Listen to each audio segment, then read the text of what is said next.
প্রান্তে অনেক অবহেলিত মানুষ আছে, তাদেরকে সহায়তা করার পাশাপাশি আমরা আছি পেকুয়া উপজেলায়, যেখানে বন্যা প্লাবিত বেশ কিছু মানুষ এখনও অনাহারে আছে। এটা জানতে পেরে আমরা ড্রোন সহায়তা সহকারে তাদেরকে টেস্ট করে খাবার, রান্না খাবার সহকারে শুকনা খাবার, চা।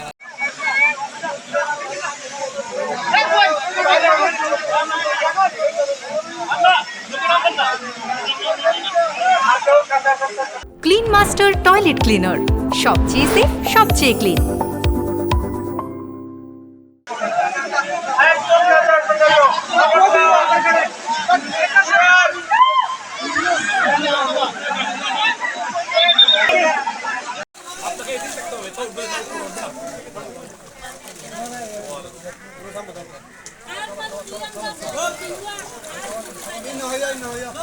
আবার ইনশাআল্লাহ আবার আসবে আগে যেগুলো দিচ্ছে এগুলো না